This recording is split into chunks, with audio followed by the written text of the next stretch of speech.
अस्सलाम वालेकुम नाज़रीन, प्रोग्राम पॉलिटिकल साइंस के साथ आपकी मेज़बान फ़ाइज़ा बुखारी। पाकिस्तानियों के लिए आज एक बहुत बड़ी खुशखबरी है मेरे पास।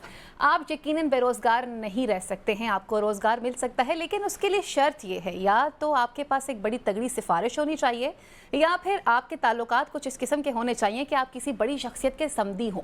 अगर आपके ऐसे ताल्लुकात हैं तो यकीन मानिए पाकिस्तान आपके लिए जन्नत से कम नज़र नहीं आएगा। और ऐसी ही सूरत हाल कुछ हम देखते हैं कि एक शख्सियत है जिन्हें आज नॉमिनेट किया जाता है, जिनका नोटिफिकेशन फौरी तौर पर जारी किया जाता है। वो खुद पाकिस्तान में मौजूद नहीं है, वज़ीर आज़म पाकिस्तान के साथ इस वक्त मौजूद हैं सऊदी अरब में। मैं बात कर रही हूँ इसहाक डार साहब की, जो कि समधी भी हैं नवाज शरीफ साहब के, और इससे पहले वज़ीर ख़जाना भी रह चुके हैं, वज़ीर ख़ारजा भी हैं, और उनको कई जगहों पर इस तरह से हमने देखा है कि लाया भी गया है, और जिस तरह से पाकिस्तान से उनको वापस भेजा गया था खसूसी तैयारे के ज़रिए, फिर एक खसूसी तैयारे के ज़रिए उनको प्रोटोकॉल के साथ वापस भी लाया गया था। आज उनका एक नोटिफिकेशन जारी किया जाता है और उन्हें नायब वज़ीर आज़म मुकर्रर कर दिया जाता है। ये नायब वज़ीर आज़म मुकर्रर करने की आखिर ज़रूरत क्यों पेश आई है? एक तरफ पर एक आम आदमी के दुखों का मुदावा नहीं किया जा रहा, एक आम आदमी इसे बिलबिलाता हुआ नजर आ रहा है, सड़कों पे किसान चीखे मारते हुए नजर आएंगे। अभी तक कोई खास किस्म की पॉलिसी सामने नहीं आ सकी कि गंदम का क्या किया जाएगा, एक आम आदमी को रिलीफ किस तरह से दिया जाएगा। तो दूसरी तरफ पे हम ये देखते हैं कि जहाँ पर अगर मेहरबान होने पर आते हैं तो इस तरह से मेहरबानियाँ होती हुई नजर आती हैं कि एक ही शख्स को 3-3 ओहदे भी दिए जाते हैं, कहीं वज़ीर दाखिला बना दिया जाता है, कहीं चेयरमैन PCP बना दिया जाता है, और फिर वज़ारत ख़ारजा भी दी जाती है, और इसी के साथ साथ नायब वज़ीर आज़म भी बना दिया जाता है। इस तरह की नवाजिशात अगर चलती रहेंगी तो इस मुल्क पाकिस्तान का आखिर क्या होगा? क्या एक आम आदमी को रिलीफ मिल सकेगा?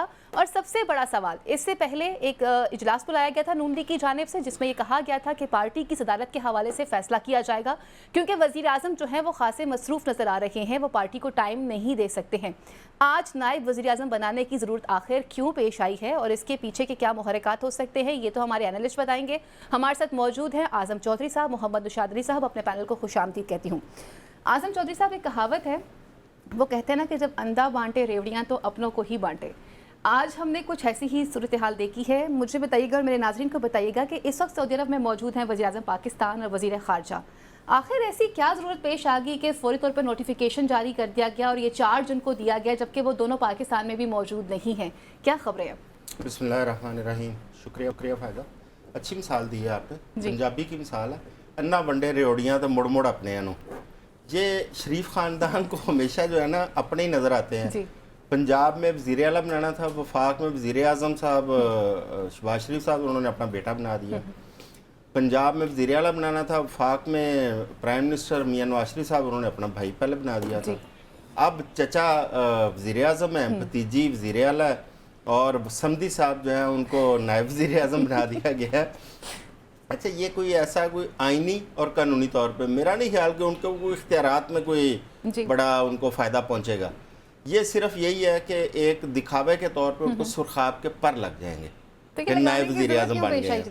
अच्छा, अब जब से आप देखें हुकूमत बनी है, उनकी सबसे ज़्यादा उनकी ख्वाहिश थी वज़ीर ख़जाना बनने की, और उन्होंने भरपूर उसके लिए ज़ोर भी लगाया, लेकिन फ़ैसले कुछ और हुए। वज़ीर ख़जाना औरंगज़ेब साहब को बनाया गया। उसके बाद आपको याद होगा इक़्तिसादी कमेटी के सरबराह बनने की भी इन्होंने कोशिश की, उस पर भी एतराज़ात आए।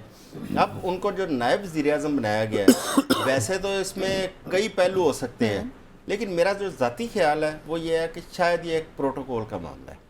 अच्छा, हाँ, ये मैं गलत भी हो सकता हूँ, लेकिन मेरा एक ज़ाती ख्याल है। देखें, जब मियां नवाज शरीफ वज़ीर आज़म थे, कैबिनेट की मीटिंग होती है, जो सिटिंग अरेंजमेंट जो फॉर्मेशन होती है, उसमें इसहाक डार साहब साथ जो है ना दाएँ हाथ पे पहले नंबर पे बैठे होते थे। अच्छा। और अब मैं देखता हूँ जब शहबाज शरीफ साहब की कैबिनेट मीटिंग होती है, वहाँ पे उस सीट पे ख्वाजा आसिफ साहब बैठे होते हैं। तो वो तरतीब सेट करनी थी। वो अब जब नायब वज़ीर आज़म बनाएंगे अल्टीमेटली वो तरतीब में पहले नंबर पे आ जाएंगे। तो ये शायद कोई ऐसा प्रोटोकॉल का मामला है, कोई इसको क्या कह सकते हैं, एहसास कमतरी कह सकते हैं हम, कि आपको कोई ना कोई ऐसी सीट भी चाहिए, ऐसा अहदा भी चाहिए, लेकिन बहरहाल इसकी ज़रूरत तो नहीं थी।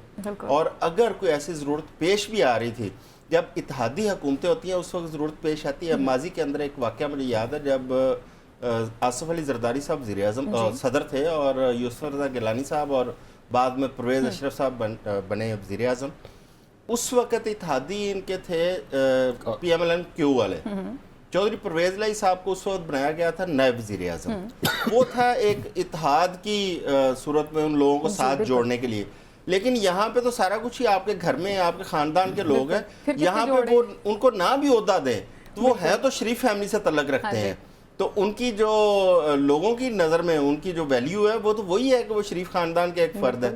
تو لہٰذا اس عہدے میں اس سے زیادہ مجھے کچھ نظر نہیں آتا کہ یہ ان کی ذاتی خواہش ہو سکتی ہے, کیونکہ اب وہ بحثیت نائب وزیر اعظم, میرا خیال ہے کہ وہ وزارت خزانہ کے اندر بھی مداخلت کر پائیں گے, کیونکہ بحثیت وزیر خارجہ شاید وہ مداخلت نہیں کر پا رہے تھے. لیکن اب دیکھنا یہ ہے کہ کیا وہ ڈپٹی وزیر اعظم بننے کے بعد کیا خارجہ کا عہدہ چھوڑیں گے, کیونکہ اگر وہ نائب وزیر اعظم بننا چاہ رہے ہیں تو پھر خارجہ کا تو کسی اور کو دے دینا چاہیے تاکہ خارجہ امور کے اوپر پوری ایک بندہ توجہ دے. یہ وزیر اعظم ہاؤس کے اندر بیٹھے ہیں اور وہاں کے جو معاملات ہیں ان پہ توجہ دیں. لیکن میرا خیال ہے کہ وہ بھی جس طرح آپ نے محسن نقوی صاحب کا ذکر کیا 2-3 عہدے, میرا خیال ہے یہ بھی 2-3 عہدے اپنے پاس رکھیں گے. ٹھیک ہو گیا. نشاط صاحب, یہ کیا بندر بانٹ چل رہی ہے سیاسی طور کے اوپر, اور جس طرح سے ابھی اعظم صاحب نے جن چیزوں کو ہائی لائٹ کیا ہے کہ کیا ضرورت پیش آ گئی. ایک طرف ہم دیکھتے ہیں کہ یہ ایکسکیوز سامنے رکھا جا رہا ہے کہ شہباز شریف صاحب جو ہیں بطور صدر جو ہے پارٹی کو اس طرح سے نہیں دیکھ سکتے ہیں, چلیں بڑے بھائی آ جاتے ہیں. بندے کیا پارٹی کے پاس اتنے موجود نہیں ہیں, کم پڑ گئے ہیں, لوگ نہیں ہیں اس پاکستان مسلم لیگ نون کے پاس کہ ان کو اور کوئی شخص نظر نہیں آ رہا, اور ڈار صاحب کو یہ عہدہ دینے کی آخر کیوں ضرورت پیش آئی؟ وزیر اعظم صاحب کے پاس بہت مست کام ہے. جی بسم اللہ الرحمن الرحیم. اصل میں 2 لائق بندے رشتہ داری کر لیں نا تو وہاں پہ یہ مسائل ہو سکتے ہیں جو جس کی ہم ڈسکشن کریں. نالائق ہوں تو پھر تو بحث ہی نہیں نا, وہاں پہ کیا بحث کرنی کہ کسی کا کیا رشتہ داری ہے, کیا تعلق ہے, کیا نہیں ہے, کیا نہیں. اب معاملہ یہ ہے بھائی کہ یہ جو کانسپریسی تھیریز جو ہیں ان سے ذرا ہٹ کے اگر گفتگو کی جائے, اور یہ جو بندر بانٹ ہے یا پتہ نہیں کون سی بانٹ ہے, اس سے اگر ان چیزوں سے نکل کے نان سنجیدہ گفتگو سے نکل کے اگر سنجیدہ گفتگو کی جائے. جی آپ بتائیے. معاملہ یہ ہے کہ دیکھیے کہ سعودی عرب میں اس وقت آپ کے وزیر اعظم بھی موجود ہیں اور آپ کے وزیر خارجہ بھی وہاں موجود تھے, ٹھیک ہے. وہاں سے یہ آرڈر جاری کیا گیا.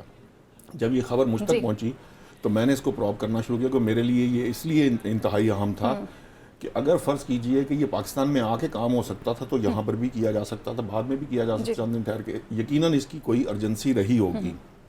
بطور جرنلسٹ میں نے اس کو پروب کرنے کی کوشش کی. اس کی سگنیفیکنس سعودی دورے کے ساتھ ضرور ہے اور سعودی سرمایہ کاری کے ساتھ بھی اس کا تعلق ہے. یہ 2 پہلو وہاں کے ہیں. اس سے پہلے میری کچھ چند بااثر افراد سے گفتگو ہو رہی تھی, بااثر سول بیوروکریسی کی حد تک بات کر رہا ہوں, آپ ایسی کوئی اور طرح کے بااثر نہ سمجھ لیجیے گا. نہیں بالکل بھی نہیں. ان سے میری بات ہو رہی تھی ویسے ہی جسے کہتے ہیں نا کہ چٹ چیٹ. تو اس کے دوران مجھے یہ پتہ چلا کہ یہ جو ابھی گندم کا مسئلہ بنا ہوا ہے اس کے اوپر بھی بڑا آرگیومنٹ اس لیے ہو رہا ہے کہ جو پہلی اقتصادی رابطہ کمیٹی کی جو میٹنگ تھی جس کو اورنگزیب صاحب نے جو ہے وہ چیئر کیا تھا, اس کے کو خاطر خواہ نتائج نہیں نکلے تھے, پھر دوبارہ کرنی پڑی. اور پھر وہاں پر بھی کچھ ایسے مسائل ہوتے ہیں جو ان کے آپ کے یہاں کے مقامی مسائل ہیں جو آپ کے ملک کے حساب سے طے کیے جانے ہوتے ہیں. لیکن وہاں پہ اگر صرف ان کو انٹرنیشنل سٹینڈرڈ یا انٹرنیشنل سٹانس یا صرف IMF کے پرسپیکٹو سے دیکھا جائے گا تو آپ کے لیے مشکلات بڑھ جائیں گی. جیسے اگر آپ یہ فرض کیجئے کہ اورنگزیب صاحب اس چیز پہ اصرار کریں کہ جی انٹرنیشنل پریکٹس یہ ہے کہ اوپن مارکیٹ کے طور پہ چھوڑ دی جائے گندم کی خریداری, تو یہاں ہمارے یہاں کسان کو بڑا مسئلہ ہو جائے گا. تو یہی وہ فیصلے ہیں جو نہیں ہو پا رہے تھے, جس کی وجہ سے پہلے بھی یہ بات کہی گئی تھی جب اقتصادی رابطہ کمیٹی کی اس کے اندر اسحاق ڈار صاحب کو شامل کیا گیا تھا, تو وہ چونکہ تجربہ کار فائنانس منسٹر مطلب یہ کہ ابھی جو بندے رکھے گئے ہیں آپ اس بات کو مان رہے ہیں کہ وہ تجربہ کار نہیں ہیں یا ان کے پاس ابھی؟ میں نے ایسا کچھ نہیں کہا. یہ آپ نہیں, ابھی آپ جس طرح سے بتا رہے ہیں کہ آپ اپنے مرضی کا مطلب نکال رہے ہیں. بات سنیں, اس کے اندر ایک سگنیفیکنٹ پوائنٹ میں نے ریز کرنے کی کوشش کی تھی, اگر آپ کو سمجھ آیا ہو کہ بعض لوگ بہت ماہر ہوتے ہیں, تجربہ کار ہوتے ہیں, لیکن یہ ضروری نہیں ہے کہ انہیں ملکی معاملات کا پاکستان کے کور معاملات کے اندر بھی اتنا ہی تجربہ ہو. اور اگر وہ صرف انٹرنیشنل پریکٹسز کے ساتھ چلنا چاہیں گے تو اس کے لیے کچھ مشکلات پیدا ہو سکتی ہیں. تو اس طرح کے معاملات انتظامی سطح پر بھی کچھ آ رہے ہیں جو پوائنٹ آؤٹ ہوئے ہیں, جس کے بعد ہو سکتا ہے یہ پاسبلٹی ہے کہ چوہی صاحب کے لیے تو صرف پروٹوکول ہے, لیکن ہو سکتا ہے کوئی انتظامی معاملات میں ایسی کوئی پریشانی کا سامنا کرنا پڑ رہا ہو حکومت کو جس کی وجہ سے انہوں نے یہ فیصلہ کیا ہو. لیکن میری نظر میں اس کی سگنیفیکنس اس سے بھی زیادہ اس لیے ہے کہ یہ سعودی عرب میں بیٹھے, وہاں بیٹھ کر یہ انسٹرکشن پاکستان میں ایشو کرنا کہ جی ان کا نوٹیفیکیشن فوری طور پر جاری کیا جائے, اس کے پیچھے یقیناً بہت سے محرکات ہوں گے. اس کو آپ اگنور نہیں کر سکتے. یہ نہیں کہہ سکتے کہ جی یہ صرف جو ہے نا وہ یہ جو آپ کے اس کے مطابق انٹرو کے مطابق بندر بانٹ ہے, یہ چوہی صاحب کے مطابق پروٹوکول ہے. اس کا تعلق یقیناً سعودی سرمایہ کاری اور اس سے متعلق معاملات جو انتظامی ہیں اور ان کی جو گارنٹیز ہوتی ہیں، جو بات چیت ہوتی ہے، اس سے جڑا ہوگا. سو اس لیے یہ جو سسٹم ہے، ہمارا جو سسٹم ہے، اس کی کور کو سمجھنا ہر اس شخص کی بات نہیں ہے جو باہر بیٹھا ہوا ہے. یہ بالکل اسی طرح ہی ہے جس طرح آئی ایم ایف کے معاملات میں بہت سی چیزیں آئی ایم ایف ہمیں کہتا ہے جو انٹرنیشنل پریکٹس میں ہے، لیکن ہم اس کو نہیں کر پاتے. ہمیں اس کو اپنی ضرورت کے حساب سے دیکھنا ہوتا ہے. اس ضرورت کے حساب سے یہ فیصلہ کیا گیا ہے. اور دوسری بات جو صدر کے بارے میں آپ نے بات کہی ہے، دیکھیے کہ اس میں کوئی مذائقہ تو نہیں تھا کہ اگر فرض کیجئے کہ صدر جو ہے وہ دنیا بھر میں ویسے پریکٹس یہ ہوتی ہے کہ اگر فرض کیجئے کہ کوئی شخص، ہمارے ہاں یہ نہیں ہے لیکن دنیا بھر میں پریکٹس یہ ہوتی ہے کہ اگر کوئی پارٹی صدر ہو، اگر وہ وزیر اعظم بن جائے یا صدر بن جائے اپنے اپنے نظام میں، تو پھر پارٹی صدر کوئی اور آ جاتا ہے. ٹھیک ہے، ہمارے ہاں یہ نہیں تھا. اب وہ اس کو کرنے کا مقصد یہ تھا کہ وہ پبلک لائزن جو ہے اس کو اپنے M P M N S کو، جو میں نے اس دن بھی بیان کیا تھا، کہ اس کو سنبھالنے کے لیے وہ کیا جائے. سو میری نظر میں تنقید جو ہے نا وہ برائے اصلاح ہو تو زیادہ بہتر رہتی ہے، لیکن تنقید برائے تمسخر یا وہ ہو تو اس کا کوئی فائدہ نہیں ہے. ٹھیک ہے. اچھا اعظم صاحب، میں آپ سے پوچھ رہا ہوں کہ اگر تنقید برائے اصلاح کی جائے تو بڑے اچھے پوائنٹس دیے انہوں نے، جیسے انہوں نے کہا کہ تجربہ کار لوگ. سر، اورنگزیب صاحب کو آپ کس طرح سے دیکھتے ہیں کہ ہمارے وزیر خزانہ ہیں، کیا ان کا تجربہ بہت کم ہے؟ یہ میں آپ سے پوچھنا چاہوں گی. دوسرا، جیسے انہوں نے خود کہا کہ سعودی عرب سے یہ فیصلہ کیا گیا، پاکستان کے کیا ہمارے سیاسی فیصلے جو ہیں باہر بیٹھ کر کیے جائیں گے؟ کیا ہم اپنے ملکی فیصلے اپنے ملک میں نہیں کر پا رہے؟ یہ بھی مجھے بتائیے گا. اینڈ تھرڈ، مجھے یہ بھی بتا دیجیے گا، جیسے انہوں نے کہا کہ جی وہ ایک تجربہ، وسیع تجربہ اپنے پاس رکھتے ہیں، تو جناب پھر جو میں نے کچھ اور کہا تھا ویسے. سر آپ نے وہی کہا تھا کہ وہ اتنا جانتے ہیں. سر مجھے پوچھ دیجیے گا کہ سر دیکھیے، پھر ایک عام آدمی بھی پوچھنا چاہتا ہے کہ آخر آپ میں یا ایکس وائی زیڈ جو ہیں وہ کیوں نہیں کبھی نامینیٹ ہو سکتے ان عہدوں کے لیے، یا پارٹی کے باقی دیگر لوگ کیوں نہیں ہو سکتے ہیں جو ایک پولیٹیکل سسٹم کے ساتھ لوگوں سے ووٹ جیت کر اس سسٹم کا حصہ بنے ہیں؟ اچھا جی، جہاں تک تجربوں کی بات ہے نا، اسحاق ڈار صاحب کے تجربات کی وجہ سے آج ملک کی یہ معاشی حالت ہے. جی، کیونکہ بار بار تجربہ ان پہ کیا گیا، بار بار ان کو وزیر خزانہ بنایا گیا. عمران خان کی حکومت میں. اور اگر اچھا یہ نا، میں اس چیز پہ حیران ہوں، ہم 75 سال کے دور میں تمام ترجمان دار 3.5 سال کی گورنمنٹ میں ڈالتے ہیں. ایگزیکٹلی ڈالیں، بالکل ڈالیں، لیکن آپ کسی اور کو اس کی غلطیوں پہ کلین چٹ نہیں دے سکتے.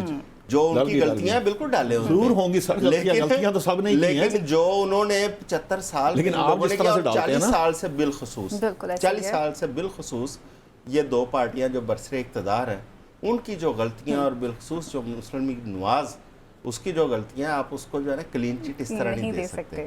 اچھا، اب تجربات کی وجہ سے جو اکانومی کا حال ہوا وہ سب کے سامنے، جو ان کو اس وقت وزیر خزانہ نہیں بنایا گیا، اس کے پس پردہ بھی جو محرکات ہیں وہ ان کی تجربہ کاری تھی، جس کی وجہ سے وزارت خزانہ کسی اور کو دی گئی. دوسری بات یہ کہ اورنگزیب صاحب، وہ بھی آپ کو میں یہ بتا دوں کہ وہ بھی میاں نواز شریف صاحب کے بڑا کلوز خاندان ہے. اچھا، یہ جسٹس رمدے صاحب ہوا کرتے تھے لاہور ہائی کورٹ کے، جن کے صاحبزادے مصطفیٰ رمدے صاحب، میرا خیال ہے چند دنوں میں ان کو ایڈوکیٹ جنرل بھی پنجاب حکومت بنانے جا رہی ہے، اور ان کے وہ وکیل بھی رہے ہیں، اور بہت سارے معاملات میں ان کے قانونی مشیر بھی ہیں. جی، یہ ان کے سگے چچا ہیں. چودھری فاروق صاحب تھے، یہ ان کے صاحبزادے ہیں، اور یہ مسلم لیگ نون سے ان کی خاصی قربت ہے. اچھا، اب اگر ان کے اوپر، ان کی پرفارمنس کے اوپر اگر ایشو آتا، وہ ویسے بھی آ جانا تھا سامنے، جس طرح ابھی انہوں نے ذکر کیا نشاط صاحب نے گندم والے معاملے پہ. اگر ان کا ایکسپوجر کچھ اور ہے، خود ہی میں یاد ہے مجھے جب ان کو وزیر خزانہ بنایا گیا تھا تو نشاط صاحب نے کہا تھا کہ جو ٹائم ملے گا، ٹائم کے ساتھ پتہ چلے گا اس بندے کے ایکسپیرینس سے، اس کے کام سے، کہ وہ قابل ہے یا نہیں ہے. تو ابھی میرا خیال ہے کہ کام تو ابھی شروع ہوا ہے، ابھی تو کہتے ہیں پارٹی شروع ہوئی ہے، تو پتہ چل جائے گا کون کتنے پانی میں ہے. کیا اورنگزیب صاحب زیادہ اچھے ثابت ہوتے ہیں، یا اسحاق ڈار صاحب جو ہے نا دوبارہ مداخلت کر کے ڈپٹی پرائم منسٹر بن کے پھر زیادہ کامیاب ثابت ہوتے ہیں. لیکن یہ کیونکہ مسلم لیگ نون کی اپنی ایک ان کی سائیکی ہے، آپ نے اپنے سینئر پولیٹیشین جو آپ کے ساتھ بیٹھے ہیں، آپ نے ان کو اکوموڈیٹ نہیں کرنا. آپ نے ہمیشہ جو ہے نا اپنے خاندان کی طرح، اس کی دو بڑی مثالیں میں آپ کو بتاتا ہوں. چودھری نثار، وہ آج بھی گھر میں بیٹھے، انہوں نے کسی پارٹی کو جوائن نہیں کیا، ٹھیک ہے، ان کے پارٹی سے علیحدگی کی ان کی وجوہات بھی کچھ ایسی تھی. اب اس کے بعد شاہد خاقان عباسی آئے، جن کا 1.5 سال کا جو ٹینیور ہے اس کو میاں نواز شریف صاحب تسلیم ہی نہیں کرتے اپنا، کیونکہ میاں نواز شریف صاحب 2017 سے آگے جاتے نہیں ہیں. 2018 کا جو ان کا ٹینیور ہے اس کو آن ہی نہیں کرتے. اب آہستہ آہستہ وہ بھی پیچھے ہو گئے ہیں. اس کے علاوہ مفتاح اسماعیل صاحب جو وزیر خزانہ رہے ہیں پی ڈی ایم گورنمنٹ میں کچھ عرصہ، وہ ان کو بھی ڈسون کیا. اس طرح کے بہت سارے لوگ ہیں. زبیر صاحب ہیں, اسد عمر کے بھائی زبیر عمر صاحب, وہ بھی پیچھے ہٹ. بہت سارے ایسے لوگ ہیں جو انہی وجوہات سے پیچھے ہٹ گئے کیونکہ ان لوگوں کو پیچھے کر کے اپنے خاندان یا اپنے قریبی جو رفقا تھے ان کو آگے لے کے آئے. اب تنقید برائے اصلاح یا تنقید برائے تنقید ہے, یہ وقت ثابت کرے گا, کیونکہ ماضی کے اندر بھی اسحاق ڈار صاحب کی جو اکانومی کے اوپر جو پالیسیز تھی اس کے اوپر اس وقت تنقید ہوتی تھی. جب وہ کنٹرولڈ اکانومی کو لے کے چلتے تھے تو اس وقت جو اکانومسٹ وہ کہا کرتے تھے کہ آپ اوپن اکانومی میں جائیں, کنٹرول نہ کریں, اس سے ہمارے اکانومی کے اوپر ایک دباؤ پیدا ہوتا ہے جس کی وجہ سے ڈالر پھر جمپ کرتا ہے جو کنٹرول سے باہر ہو جاتا ہے. اور وہ ہوا ہمارے ساتھ. آج ڈالر ہم 350 کا 278 روپے کا ڈالر ہے. اگر ہم اس فلو کے ایک جو آرگینک فلو تھا اس میں رہے ہوتے جس طرح باقی دنیا کے ممالک ہیں, آپ کے سامنے ہے بنگلہ دیش, آپ بنگلہ دیش کوئی ہم سے علیحدہ ہو گئی 71 میں اگر علیحدہ ہو گیا, آج اگر 98 یا 95 روپے کا ٹکے کا ان کا ڈالر ہے, اس کی وجہ یہ ہے کہ وہ ایک آرگینک فلو میں جا رہے ہیں, نیچرل فلو ہے. ہم نے اپنے تجربات کیے بار بار اور بار بار قرضے لے کے IMF سے قرضے لے کے ہم نے اپنا نظام چلانے کی کوشش کی. اس طرح ملک کے نظام نہیں چلا کرتے. آپ کو جو حکومت کا کام ہے حکومت کرے, کاروبار کرنا حکومتوں کا کام نہیں ہوتا. کاروبار کرنا جو ہے وہ کاروباری لوگوں کا کام ہے, لہٰذا یہ ان پہ چھوڑ دیں. ایک آخری بات اور, اب سعودی عرب میں اگر گئے ہیں, سعودی عرب کی کوئی ایسی ڈیمانڈ تھی کہ اسحاق ڈار صاحب کو ڈپٹی وزیر اعظم بنانا ہے, تو میں یہ یاد کرا دوں جب پی ڈی ایم 1 گورنمنٹ تھی, جی میں جب پی ڈی ایم 1 گورنمنٹ تھی, army chief general Asim Munir صاحب کا انیشیٹو تھا. انہوں نے سعودی عرب کو اور UAE کو ان کو پاکستان میں سرمایہ کاری کے لیے ان کو قائل کیا تھا. اور اس وقت اعلان کیا گیا تھا ان کی میٹنگز کے بعد کہ وہ سعودی عرب بھی اور UAE بھی یہ پاکستان میں سرمایہ کاری لے کے آ رہی ہے. اگر اس وقت بھی اسحاق ڈار صاحب کی اتنی ضرورت ہوتی تو وہ اسحاق ڈار صاحب کو آگے کر دیتے نا. اس وقت آرمی چیف صاحب کو اتنی ایفرٹ کرنے کی کیا ضرورت تھی کہ ان سے خود ملاقاتیں کر رہے ہیں, سرمایہ کاری کے لیے قائل کر رہے ہیں. اور آج ہو سکتا ہے کیونکہ یہ سعودی عرب میں بڑی دیر رہے ہیں, ان کے ذاتی تعلقات بھی ہو سکتے ہیں, یہ بھی ہو سکتا ہے کہ میاں شہباز شریف صاحب کو وہاں پہ سفارش ڈلوائی ہو اپنے وہاں کے دوستوں سے کہ مجھے فوری طور پر نوٹیفائی کر دیا جائے. ٹھیک ہے, یہ ان چیزوں سے ہم ایسے یہ چیزیں ہیں جو بیفور ٹائم ہے. ابھی آنے والے ٹائم میں جب ان کی پرفارمنس اور گورننس وہ چیزوں کو زیادہ بہتر طریقے سے کلیئر کرے گی. جن چیزوں کو آپ ہائی لائٹ کریں, دیکھا تھا کہ ڈالر کی حوالے سے بھی ان کو لایا گیا تھا, لیکن پھر ڈالر کے اوپر بھی روک تھام جو ہے وہ چیف آف آرمی اسٹاف کے اقدام کی وجہ سے ہوئی تھی. سر, ملک کے سابق وزیر اعظم ہیں اور پارٹی کے سینئر رہنما بھی ہیں شاہد حقان عباسی, سے انہوں نے بھی کی ہیں. انہوں نے کہا کہ جی اگر ہم اگین IMF کے پاس جا رہے ہیں تو ہماری سب سے بڑی ناکامی ہے اس وقت IMF کے پاس جانا. اور سب سے بڑی بات انہوں نے کہا کہ جب تک تمام پولیٹیکل پارٹیز ایک جگہ پہ اکٹھی نہیں ہوں گی تب تک اس ملک کے اندر معاشی استحکام اور سیاسی استحکام نہیں آ سکتا ہے. اس کے لیے ایک پیج پر اکٹھا ہونا ضروری ہے. تو ایک طرف پر وہ شہباز شریف صاحب ہیں, ابھی تو باہر موجود ہیں, لیکن آپ ان کی پالیسیز کو کس طرح سے دیکھیں گے, اور جو نئے ڈپٹی وزیر اعظم آ رہے ہیں وہ اس حوالے سے آپ کو کیا لگتا ہے کہ کتنے خوشائن ثابت ہوں گے کہ وہ روابط کو بحال کر سکیں گے, یا جمہوریت کے حوالے سے یا معاشی استحکام کے حوالے سے وہ کیا سٹیپ لیں گے؟ پہلے 2-3 باتوں کی نا انٹرپریٹیشن کے پرسپیکٹو میں اور ازمپشن کے پرسپیکٹو میں تھوڑی سی کلیئرٹی دے دوں کہ میں نے نہ تو کوئی ایسی بات کہی کہ جو اورنگزیب صاحب ہیں وہ کوئی نہ تجربہ کار ہیں. ہو سکتا ہے میری کسی بات سے آپ کو لگا یہ غلط لگا, میں نے ایسا کہنے کی کوشش نہیں کی. میں نے صرف آپ کو یہ کہا کہ کچھ چیزیں ایسی ہوتی ہیں, یہ ضروری نہیں ہے کہ آپ بہت اچھے ماہر ہوں کسی کام کے اور آپ دوسرے کام کے بھی اتنے ہی اچھے ماہر ہوں. ایک بات. دوسری بات یہ کہ جو ایک بڑا میجر فرق ہوتا ہے کہ جب آپ ملکی معاملات کو چلاتے ہیں تو اس کے پرسپیکٹو ڈفرینٹ طرح سے ہو سکتے ہیں. آپ نے باہر کی انٹرنیشنل پریکٹسز اور لوکل پریکٹسز کے درمیان برج قائم کرنا ہوتا ہے. صرف آپ ایز اٹ از ان کو یہاں پر نہیں ڈال سکتے. دوسری بات, تیسری بات جو زوم کی گئی ہے وہ یہ ہے کہ میں نے تو یہ ان سے کہا ہی نہیں کہ جناب کو سعودی عرب کی کوئی مداخلت ہے یا سعودی کو معاملات ہو سکتے ہیں جس کی وجہ سے. میں نے کہا کہ میری نظر میں سعودی عرب میں بیٹھ کے اگر یہ نوٹیفیکیشن پاکستان کے اندر کروایا گیا ہے تو اس کی کوئی نہ کوئی ارجنسی تو ضرور ہوگی. ٹھیک ہے, میں نے تو اس کو کوئی انٹرپریٹ نہیں کیا کہ اس کے ساتھ کیا تعلق ہے. وہ سفارش سے ہوئی ہے, وہ بڑی مجبوری کی حالت میں ہوئی ہے, وہ ان کو بڑا مسئلہ تھا جس کی وجہ سے یہ سارا کچھ چوائسا کو پتا ہوگا, میرے علم میں نہیں ہے. میں نے تو ایک بطور جرنلسٹ جب یہ خبر سامنے آئی تو میں نے آپ کو کہا کہ میں نے اس چیز کو بڑا ایک دم میرے لیے کلک کی کہ وہاں بیٹھ کے اتنی کیا ہے, وہ آ کے بھی ہو سکتا تھا. تو یقیناً اس کی کوئی امپورٹنس اہمیت ہوگی. میں نے صرف اس حد تک بات کی تھی. یہ دوسری بات. اب آ جائیں شاہد حقان عباسی کی طرف.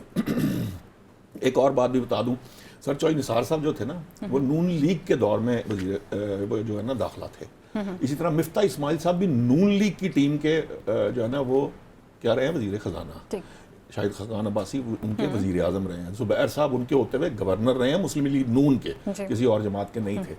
अब मामलात ये हैं कि जमातों में अगर फ़र्ज़ कीजिए कि कोई शख्स जो है जिस तरह के चौधरी निसार साहब के कुछ इख्तलाफात हैं और वो इख्तलाफात मरियम से भी हैं, मरियम नवाज़ की वजह से भी हैं और अदरवाइज़ भी हैं, जिसमें धरने से मुतल्लिक कुछ चीज़ें थी जो पाकिस्तान तहरीक इंसाफ से जुड़ी हुई हैं, कुछ इल्ज़ामात हैं, कुछ वो चूँकि इस मामले पे बात नहीं करते इसलिए आप क्लैरिटी के साथ ये बता नहीं सकते कि चौधरी निसार का असल मसला क्या।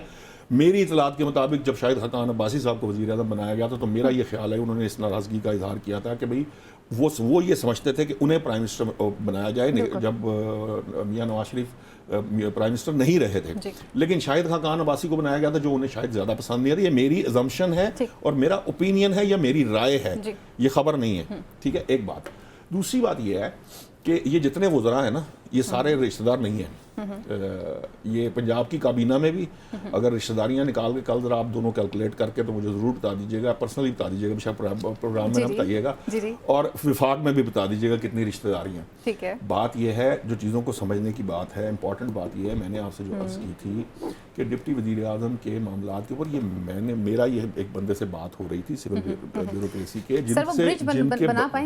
जिनके तरफ से मैंने आपको कहा कि मेरी बात हो रही थी, उन्होंने कहा कि कुछ ये इक़्तिसादी राब्ता कमेटी और इस तरह के कुछ फैसलों में कुछ ऐसा लगा कि भाई कोई मामला ठीक से नहीं चल रहे, कुछ इंतजामी मामला के अंदर हो सकता है, ये मैंने फिर कहा था कि हो सकता है कि उस बुनियाद के ऊपर कोई ये स्टेप लिया गया हो। ये एक राय थी मेरी, उसके ऊपर कोई कंक्रीट बात मैंने कही नहीं है कि क्यों हुआ। अब आ जाएं आप ब्रिज करने के, ब्रिज डिप्टी वज़ीर आज़म ने नहीं करना है। अब चूंकि डिप्टी वज़ीर आज़म आपके इस वक्त वो है निशाने पे आ गया है, अब आपकी हर चीज़ जो है वो क्या जी यहाँ पे जो पॉलिटिकल शाहिद खाकान अब्बासी साहब कहते हैं सबको करा, और भाई पिछले हम 6 माह से साल से यहाँ पे कह रहे हैं कि जनाब ये सारी सियासी जमातें इनको इकट्ठे बैठे बगैर ये सिस्टम चलेगा नहीं। ये चौधरी साहब इस पर तो हमारा इत्तेफाक है ना कि ये नहीं हो सकता कि ये इकट्ठे बैठे बगैर मुल्क को चला लें, मसाइल पैदा होंगे। इसके अंदर वज़ीर ख़ारजा यह जो डिप्टी प्राइम मिनिस्टर है जो इसहाक डार इस वक्त आपके निशाने पे है, उनका कोई काम शायद रोल हो ना हो, मुझे इसका पता नहीं है, जितना अदरवाइज होता है उतना ही होगा। असल मामला ये है कि शायद खाकान अब्बासी साहब का जो बयान है IMF से मुतालिक बड़ी अच्छी बात है, उनसे उनको मेरा ख्याल है कि हुकूमत को चाहिए कि शायद खाकान अब्बासी साहब को कहें कि सर ये बताएंगे कि अगर हमें नाकामी है तो उसको कामयाब कर दें, उनसे को 5-6 अरब डॉलर उनसे कहें आप दे दें जो हमने उधर से मांगे हैं, आप पाकिस्तान की किटी में दे दें तो मामला ठीक हो जाएगा। अगर ऐसी IMF के पास जाने की जरूरत ही नहीं है, और अगर किसी और को आप दोनों में से किसी को एतराज हो तो आप पेश कर दें पाकिस्तान को। मुझे ब्रेक यहाँ पे लेनी है, ब्रेक के बाद वापस फिर कुछ बात करते हैं मज़ीद इश्यूज़ के हवाले से, लेके यहाँ पे सवाल कई ज़्यादा हैं कि इस वक्त डार साहब जो हैं, जो इससे पहले वज़ीर ख़जाना भी साबिक रह चुके हुए हैं, अभी वज़ीर ख़ारजा भी हैं और नया ओहदा मिल गया हुआ है, इन तमाम तर चैलेंजेस को वो किस तरह से लेकर चलेंगे और हमारे लिए कितने और इस अवाम के लिए कितने मावन साबित होंगे, ये तो वक्त बताएगा। यहाँ लेते एक ब्रेक और ब्रेक के बाद मज़ीद इश्यूज़ को प्रोग्राम का हिस्सा बनाते हैं।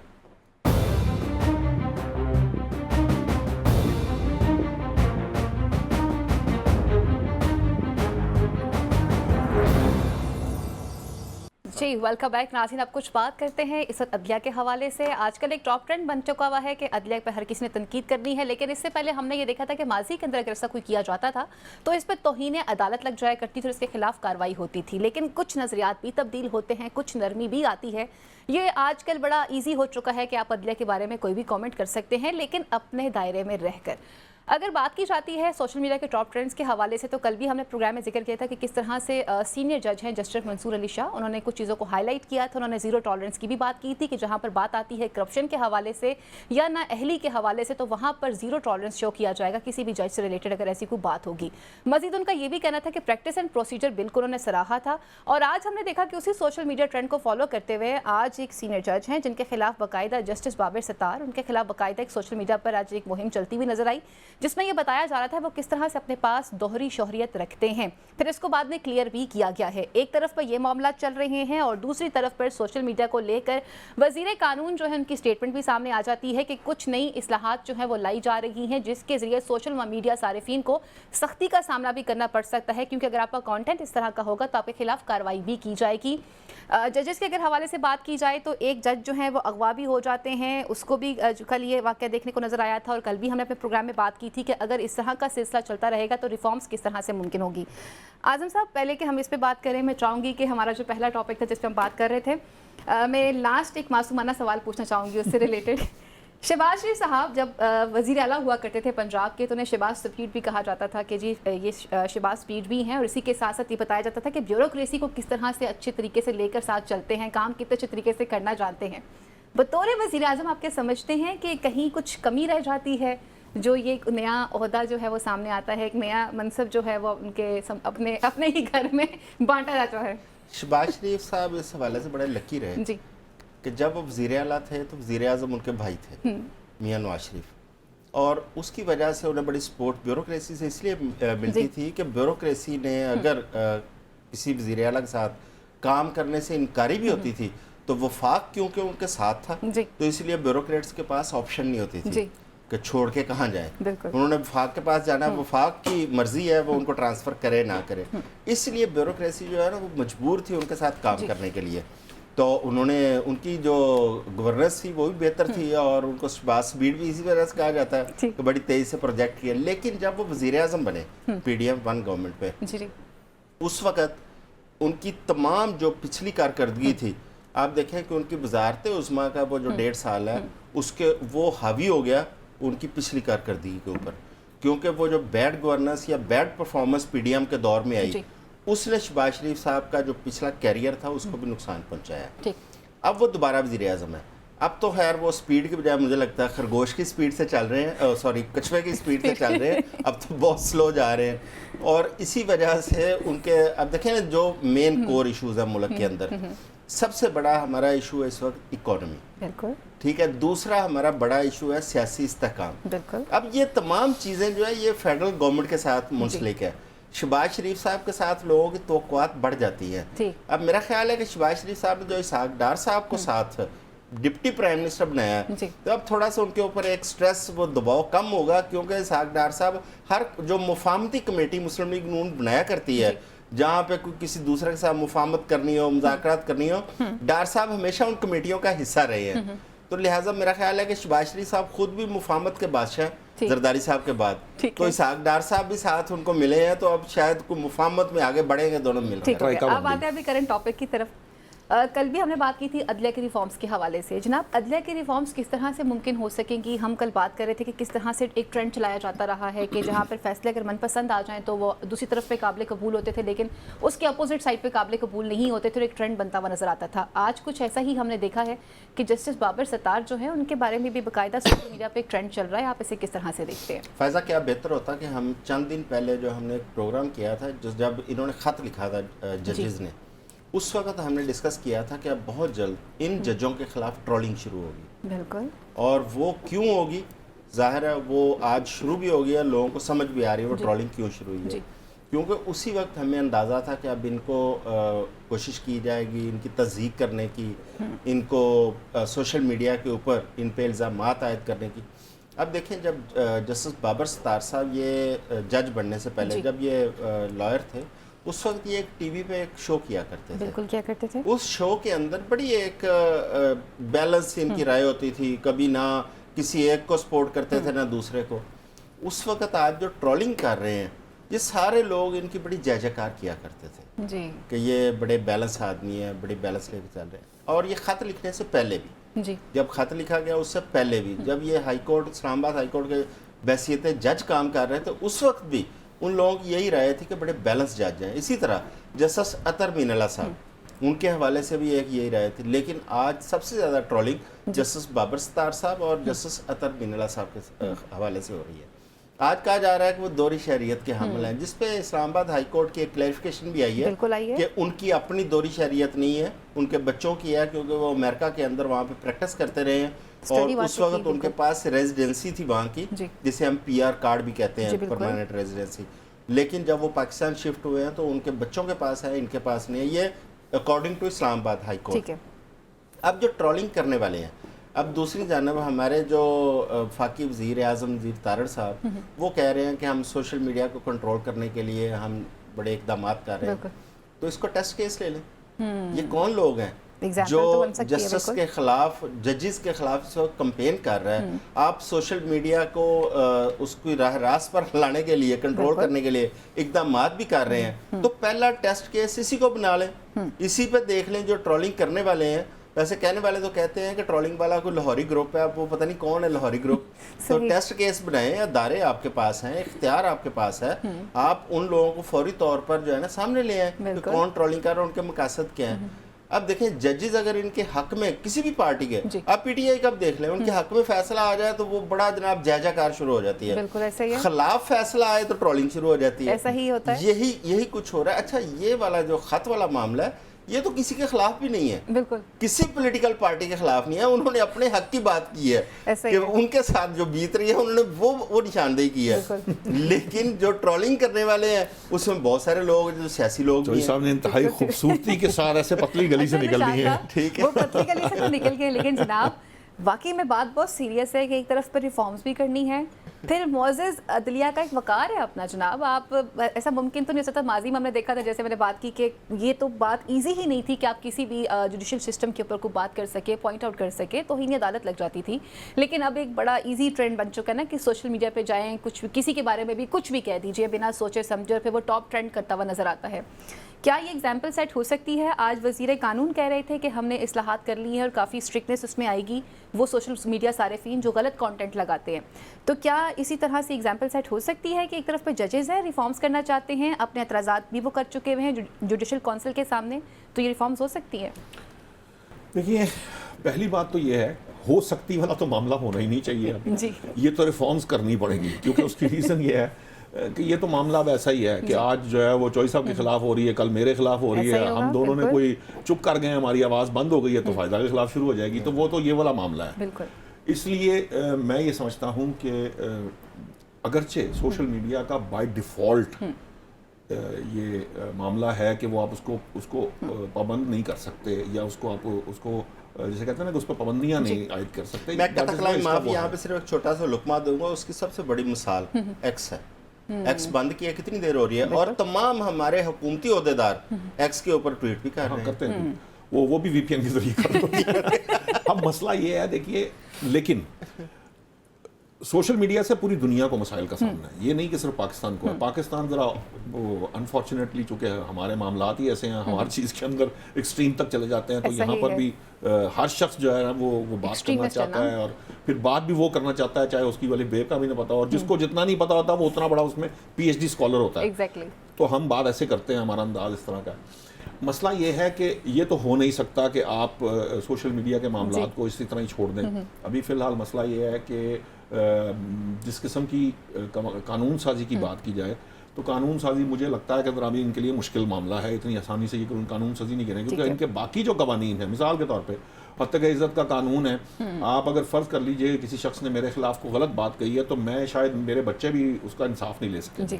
یہ وہ ایریا ہے جو بیسکلی کنٹرول کرنے کی ضرورت ہے. اگر اس کو کنٹرول کر لیا جائے تو خاصی حد تک اس معاملے میں اگر کسی کو یہ ڈر پیدا ہو کہ میں کسی کے خلاف کو غلط بات لکھوں گا اور میں اگلے ایک ماہ کے اندر یا چند دنوں کے اندر میں پابند سلاسل ہوں گا اور میں یا اس کا جرمانہ بھر رہا ہوں گا, تو شاید لوگ لکھنے سے پہلے سوچنا شروع کر دیں. کوشش حکومت کر رہی ہے, وہ مختلف آراء آتی ہیں, پھر کچھ حلقے یہ سمجھتے ہیں کہ ان کے اوپر قانون سازی نہیں ہونی چاہیے, ان پہ پابندی نہیں لگنی چاہیے. جو آزادی اظہار رائے کے جو وکالت کرتے ہیں وہ یہ سمجھتے ہیں کہ اس پہ پابندی نہیں لگنی چاہیے. لیکن آزادی اظہار رائے کا مطلب کسی صورت بھی وہ کسی کے لیے مشکل پیدا کرنا, اس کے لیے غلط بیانی کرنا یا جھوٹ کے سر پہ کرنا, یہ کہیں پر بھی نہیں. اب بات ہے معزز جج صاحب کی بات کی جا رہی ہے. یقیناً یہ دوہری شہریت کے علاوہ بھی اس سے پہلے بھی ان کے کسی والدہ کے اسکول اور پلاٹ اور پتہ نہیں کیا کرنے کی کوشش کی ہے. حالانکہ ہم نے یہ اسی وقت یہ بات کہی تھی, یہ بات درست تھی کہ یہ جو ہمارے ہاں یہ مزاج اور یہ چاہے لاہوری گروپ ہے, چاہے کراچی کا, چاہے پنڈی گروپ ہے, چاہے وہ کوئی اور گروپ ہے, یہ جو بھی گروپ ہے, یہ اگر آپ ان کو آج اجازت دیں گے تو جو لاہوری گروپ جو ہے وہ آج کسی ایک شخص کے پیچھے بات کر سکتا ہے, جج کے متعلق بات کر سکتا ہے, کسی اور کے متعلق بھی بات کر سکتا ہے. مسئلہ یہ ہے کہ جب تک بات ٹھیک نہیں ہے, اگر بات ٹھیک نہیں ہے اور وہ کسی خاص طرح کے ایجنڈے پہ کی جا رہی ہے. اور ایک بات آپ کو بتاؤں کہ یہ اتنا آسان نہیں ہے. اگر آپ یہ کہیے سوشل میڈیا کو جو لوگ سمجھتے ہیں یہ جو ٹرینڈز بنتے ہیں یہ ایسے نہیں بن جاتے. ٹاپ ٹرینڈ میں آنا جو ہے وہ اس کے لیے پوری ایک ایفرٹ پٹ کرنی پڑتی ہے اور کمبائن ایفرٹ ہوتی ہے. سو یہ اگر بطور ٹیم نہ کیا جا رہا ہو تو شاید عام آدمی کے لیے یہ ممکن نہیں ہوتا. سو یہ جو ٹرینڈز بنانا, اپنی ایجنڈا سیٹنگ کرنا, اس ایجنڈے کے ساتھ کام کرنا, اس کو بہرحال آپ کو روکنا پڑے گا. اس کو روکے بغیر آپ مسائل کو درست نہیں کر سکتے, چاہے وہ پاکستان تحریک इंसाफ हो, चाहे वो नून लीग हो, चाहे पाकिस्तान पीपल्स पार्टी हो, कोई भी जमात हो, चाहे वो कोई दूसरा इदारा अपनी रिफॉर्म्स करना चाहे इदारे हों, बिल्कुल ये जो है ये इजाज़त किसी को नहीं दी जानी चाहिए कि अगर फ़र्ज़ कीजिए कि मेरा इख्तलाफ है कि मैं चौधरी साहब की बात से इख्तलाफ रखता हूँ तो मैं ये इस तरह के हरबे आजमाना शुरू कर दूँ जिससे चौधरी साहब की इज़्ज़त के ऊपर जो है ना वो कोई अनड्यू किस्म के तरीक़ेकार इख्तियार करके या कोई और रास्ता इख्तियार करके मैं उनको मिलाइन करने की कोशिश करूँ या उनकी रिस्पेक्ट को ख़राब करने की, ये कोई तरीक़ेकार नहीं है। और जजों के मामले में, जज के मामले में तो ये मुमकिन ही नहीं है ये, और मैं ये ज़ाती तौर पर समझता हूँ कि इसके ऊपर जज साहब को खुद एक्शन लेना चाहिए, इस्लामाबाद हाई कोर्ट को एक्शन लेना चाहिए, क्योंकि जब ये काम हो रहा है और आपको पता चल रहा है कि ये सोशल मीडिया पे ये कैंपेन चल रही है तो इसका नोटिस लेके इसके ऊपर कार्रवाई की जानी चाहिए फौरन। इससे पहले भी होती रही है, जब इस्लामाबाद चीफ जस्टिस के खिलाफ की तब भी ये बात हुई थी। इसी तरह आपके चीफ जस्टिस जो है सुप्रीम कोर्ट के, वहाँ जब बात शुरू हुई है तब भी ये बात की गई है।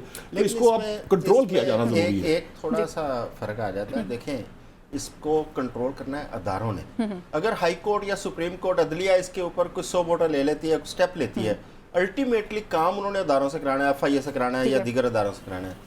क्यों नहीं हमारी हुकूमत इसमें इनिशिएटिव लेती है? हुकूमत को चाहिए, जिस तरह अभी वज़ीर कानून कह रहे हैं, वज़ीर कानून जो बात कर रहे हैं उसको प्रैक्टिकल करें। ठीक है, जो लोग जजेस के खिलाफ एक कैंपेन में हैं उनको मिसाल बना दें अभी। बिल्कुल ठीक कह रहे हैं। अच्छा आजम साहब, अगर हम इसे कंक्लूड करना चाहें अगर इस टॉपिक को, तो आपसे मैं जानना चाहूँगी कि एक तरफ पर अदलिया के वकार को बहाल करना है, अगेन हम देखते हैं कि कल एक सेशन जज जो हैं वज़ीरिस्तान के वो भी अगवा हो जाते हैं। फिर इसके बाद इससे पहले अगर हम जाकर देखें तो खतूत आते रहे हैं, उसमें बाकायदा जो एक वो जहर वाला एक मवाद था वो भी साथ शामिल था, डराया धमकाया जाता रहा है, या पॉलिटिकल इंडक्शंस जो होती रही हैं जिस पे हमने कल बड़ी डिटेल में भी बात की है। आप इस चीज़ को किस तरह से कंक्लूड करेंगे? ये बड़ा अनफॉर्चुनेट है। आपने अभी थोड़ी देर पहले ना शाहिद खाकान अब्बासी साहब की बात की थी जी। उन्होंने ये जो तकरीर की थी वो आसमा जहांगीर कॉन्फ्रेंस में की थी। जी बिल्कुल की थी। और वो आसमा जहांगीर कॉन्फ्रेंस हर साल होती है और उसके अंदर रूल ऑफ लॉ के हवाले से बात की जाती है, गवर्नेंस के हवाले से बात की जाती है, और वहाँ पे इन्हीं चीज़ों पर रोशनी डाली जाती है कि आज हमारी जुडिशरी वो किस हाल में है, मुल्क किस हाल में है। खाकान अब्बासी साहब ने एक बड़ी खूबसूरत बात की, उन्होंने कहा कि जहाँ पे इंसाफ ना होगा वो मुआशरा तरक्की नहीं कर सकता। ये एक यूनिवर्सल ट्रुथ है। जब हमारे अंदर इंसाफ की कमी है और तमाम जजेस को भी पता है कि उस तरह इंसाफ नहीं मिल रहा है, जिस तरह जस्टिस मंसूर अली शाह साहब ने एक दिन पहले कल बात की है कि हम रैंकिंग में बहुत निचले दर्जे पर जा चुके हैं। देखें उसमें जुडिशरी की अपनी भी बहुत सारी कमियां कुताइयाँ, जुडिशरी की अपनी जो गलतियां हैं उसकी वजह से आज जुडिशरी तनकीद का निशाना बन रही है। जुडिशरी के फैसले जो है जुडिशरी के लिए दर्द सर बने हुए हैं, पुराने फैसलों को ठीक करने की कोशिशें की जा रही हैं, और आज के जो फैसले हैं आप ये भी याद रखिएगा कि हो सकता है साल 2 साल बाद 5 साल बाद अगर अल्लाह ताला ने ज़िंदगी दी हम फिर बैठ के डिस्कस कर रहे हो, वो जो उस वक्त फैसले होते आज उन पर ये काम हो रहा है, इन पर भी तनकीद होगी। इनको अपनी इस्लाह खुद करनी पड़ेगी। दूसरी बात यह, आपने एक जज साहब की ऑब्जेक्शन की बात की है, ये बड़ा एक अफसोसनाक वाक़या है कि एक हाज़र ड्यूटी सेशन जज को वहाँ से अगवा कर लिया जाता है। अब देखें हमारे ऊपर टेररिज्म के भी मिसाइल है, दहशतगर्द जो है वो भी हमारे सर पे चढ़े हुए हैं। ऐसा ही है, सिर्फ इकोनॉमी का मसला नहीं है, ये एक सबसे बड़ा मसला है लॉ एंड ऑर्डर का हमारे मुल्क के अंदर। अब अगर एक जज महफूज नहीं है तो आम आदमी जिसको जज ने कानूनी तहफ़्फ़ुज़ फराहम करना है वो कहाँ पे महफूज होगा।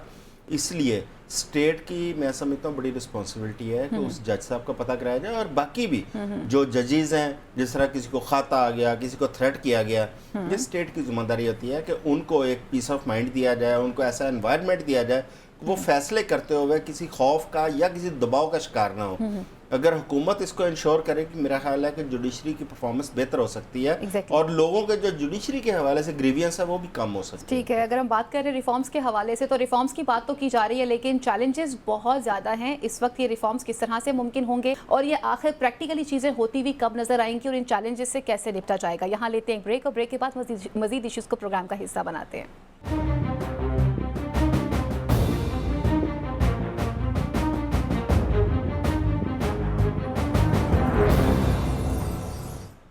जी वेलकम बैक नाज़रीन। अब कुछ बात करते हैं सियासी इस्तेहकाम के हवाले से। हमने देखा कि पाकिस्तान तहरीक इंसाफ के शहरयार अफरीदी साहब सीनियर रहनुमा हैं, उन्होंने एक बयान दिया कि वो मुज़ाकरात करना चाहते हैं इदारों के साथ, लेकिन पार्टी जो थी उसने इस बात से लाइल्मी का इजहार किया। उन्होंने कहा उनकी ज़ाती राय हो सकती है, न तरदीद आती है न तस्दीक आती है। वही सिलसिला आगे बढ़ते हुए नज़र आता है और कुछ ऐसी ही बात करते हुए हमें नज़र आते हैं शिबली फराज साहब। शिबली फराज साहब ये कह रहे हैं कि जी हम जो हैं मुज़ाकरात तो करना चाहते हैं, लेकिन पहले जो है वो टर्म्स एंड कंडीशन तो सेट हो जाएं कि हमने मुज़ाकरात आखिर किससे करने हैं। लेकिन दूसरी ही जाने पर रऊफ हसन साहब ये स्टेटमेंट देते हुए नजर आते हैं कि हम मुज़ाकरात ज़रूर करेंगे सियासी पार्टियों के साथ, लेकिन पाकिस्तान मुस्लिम लीग नून के साथ नहीं हो सकते, पाकिस्तान पीपल्स पार्टी के साथ नहीं हो सकते, एमक्यूएम के साथ नहीं हो सकते, तो बाकी कौन सी सियासी जमात बच जाती है, वो किससे मुज़ाकरात करना चाहते हैं। और मज़ीद उन्होंने ये भी कहा कि हम इदारों के साथ मुज़ाकरात करना चाहते हैं। पाकिस्तान पीपल्स पार्टी के सीनियर रहनुमा शर्जील मेमन साहब, उन्होंने ये स्टेटमेंट दी। उन्होंने ये कहा कि इस वक्त इदारों को इन्वॉल्व करने की कोशिश की जा रही है, लेकिन माजी में इन इदारों पर इल्ज़ाम भी लगाया जाता रहा है पाकिस्तान तहरीक इंसाफ की जानिब से। दूसरी तरफ पर सेनेटर इरफान सिद्दीकी साहब हैं, उन्होंने भी कुछ बयान दिए। उन्होंने कहा कि आप पहले तय कर लें, अपनी पार्टी से पूछ लें कि आप आखिर चाहते क्या हैं, उसके बाद फिर मामला को आगे लेकर चलते हैं। और शिबली फराज साहब ने कहा कि पहले आप हमें ये क्लियर कर दें कि ये बयान आप खुद दे रहे हैं, शहबाज शरीफ साहब की हुकूमत की तरफ से दे रहे हैं, नवाज शरीफ साहब की तरफ से दे रहे हैं, तो इस वक्त जो ये पॉलिटिकल चीज़ें बन रही हैं, आखिर ये कैसे आगे तक बढ़ेंगी और इनमें कैसे बेहतरी आ सकेगी। आज़म साहब, हमने कल भी बात की थी कि शरियार अफरीदी साहब चाहते हैं कि इदारों से जो है मुज़ाकरात किए जाएँ, लेकिन उस पर न तरदीद हुई न तस्दीक हुई, बल्कि पार्टी ने कहा कि उनकी अपनी ज़ाती राय हो सकती है ये वाली। और आज कुछ ऐसा ही बयान नज़र आता है रऊफ हसन साहब का भी, वो कह रहे हैं कि जी हम तमाम तर सियासी पार्टियों से बात कर लेंगे, लेकिन पीपल्स पार्टी के साथ, मुस्लिम लीग नून के साथ और उसके बाद एमक्यूएम से मुज़ाकरात नहीं करेंगे। जनाब, बाकी कौन सी सियासी पार्टी बच जाती है? अच्छा, जितने लीडर हैं सबकी अपनी अपनी अपनी राय है, लेकिन एक अच्छी चीज़ है, चले मुज़ाकरात की बात तो शुरू हुई जी। अब ये बात जो है ना सिर्फ बात की हद तक महदूद नहीं रहनी चाहिए, क्योंकि हुकूमत की जाने से भी ऐसी बातें आ चुकी हैं। आपको याद है सेनेटर इरफान सिद्दीकी साहब ने ये बात की, इनकी जानिब से भी चले मुज़ाकरात में 6 लोग हैं तो 6 मुख्तलिफ उनका बयानिया, लेकिन बात मुज़ाकरात की हो रही है। किसी न किसी नुक्ते पे ये इकट्ठे ज़रूर होना चाहिए इनको, क्योंकि ये मुज़ाकरात जो है ना अपनी ज़ात से आगे निकल के करने पड़ेंगे। अच्छा, अब इनके TORs का इशू क्या है? इनके TORs यही होंगे कि इंतखाबात के हवाले से जो धांधली की गई है, जो फॉर्म 45, 47 का इशू है, उसको सबसे पहले जो है ना उसको देखा जाए। सीटों का मामला, भाई आप हुकूमत उनके साथ बैठेगी तो इस बात को आगे बढ़ाया जा सकता है कि इसमें क्या वो ज़्यादा ज़रूरी है, अहमियत का हामिल है तरजीह बुनियादों पर, या पाकिस्तान की मुआशरत और इस वक्त जो पाकिस्तान के लॉ एंड ऑर्डर की सूरत हाल है वो ज़्यादा इंपॉर्टेंट है। ये हुकूमत ने कायल करना है जब उनके साथ किसी फोरम पे ये बैठ जाते हैं। लेकिन मेरा ख्याल है कि हुकूमत की जानिब से भी वो सीरियसनेस नहीं है, जिस तरह इनकी जानिब से कोई 6 बयानात, इसी तरह हुकूमत की जानिब से भी मुख्तलिफ बयानात आ रहे हैं।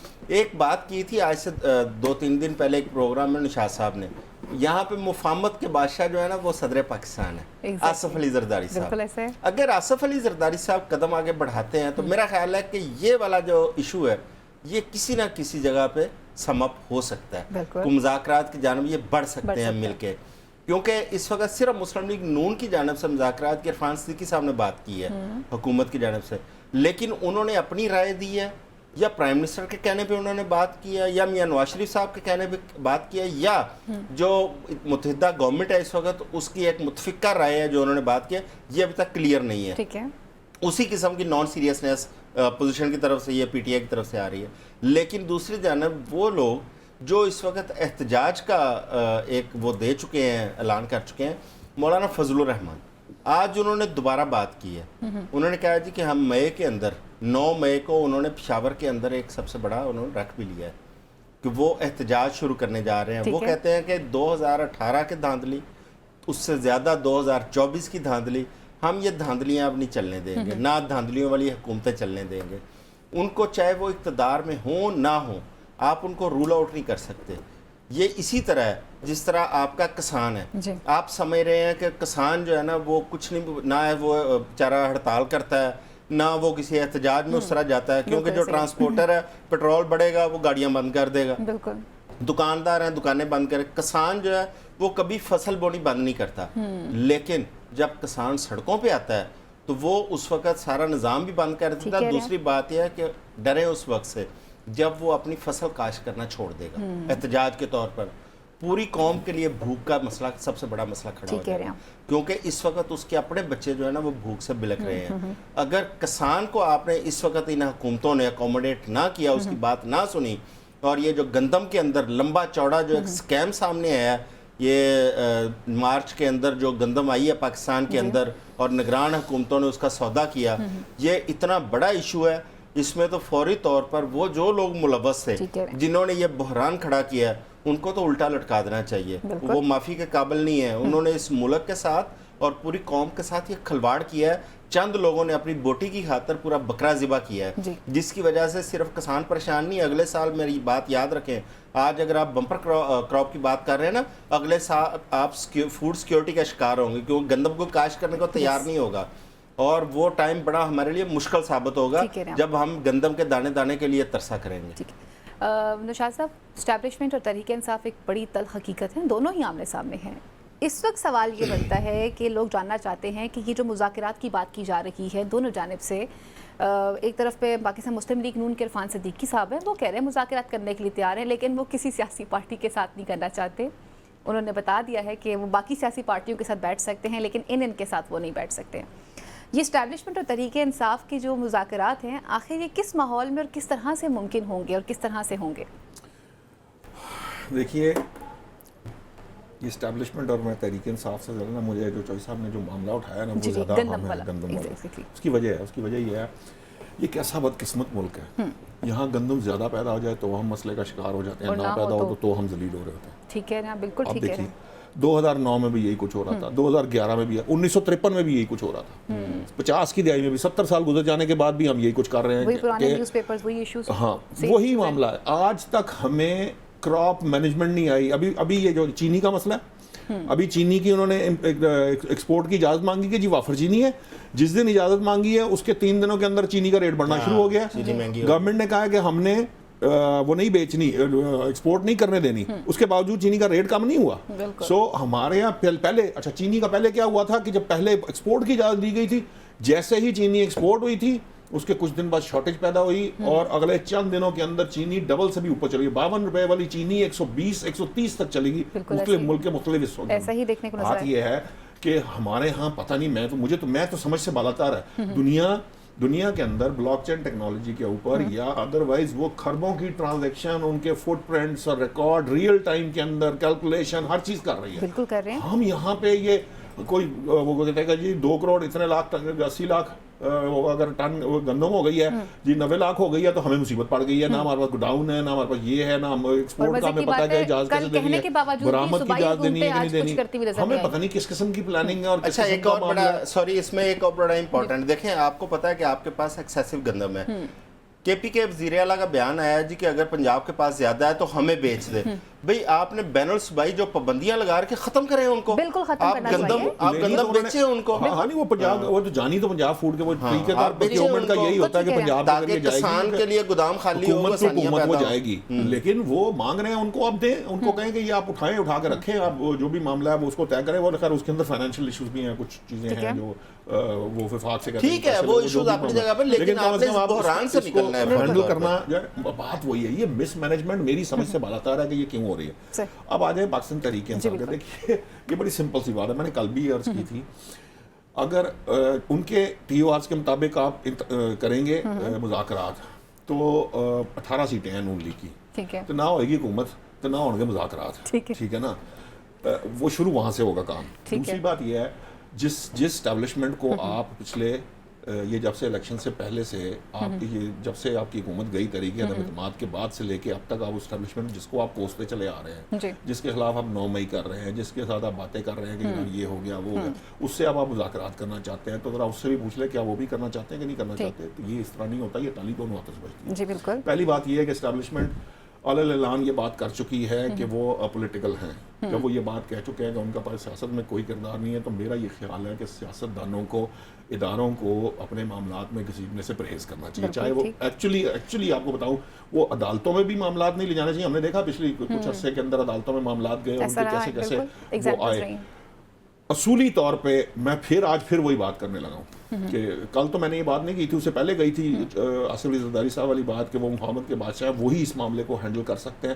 میں کہتا ہوں کہ یہ تمام سیاسی جماعتیں بغیر کسی ٹی او آر کے, بغیر کسی بات کے ایک جگہ اکٹھے بیٹھ جائیں, اپنے تمام گریوینس جو ہے نا بیچ میں رکھتے ہیں, سب انڈیل دیں کہ کس نے کیا کیا, چاہے 2018 13 8 2024 جو بھی معاملات ہیں بیچ میں رکھ لیں اور ایک دوسرے سے بیٹھ کر ڈسکشن اس وقت تک نہ اٹھے جب تک آپ مسائل کا سارٹ آؤٹ کریں. یہی ایک طریقہ ہے ان کے مسائل کا, ادروائز مذاکرات کہیں نہیں ہوتے. ٹھیک ہے جی, پروگرام کا وقت بھی یہیں پر ختم ہوا چلتا ہے. میرے معزز پینل کا بہت بہت شکریہ. اور جات کی جا رہی ہے مذاکرات کے حوالے سے اب دیکھنا یہ ہے کہ آخر یہ اونٹ کس کروٹ بیٹھے گا اور کس کی کتنی سنی جائے گی. مجھے دیجیے اجازت, اگلے پروگرام تک کے لیے اللہ نگہبان. پاکستان زندہ باد.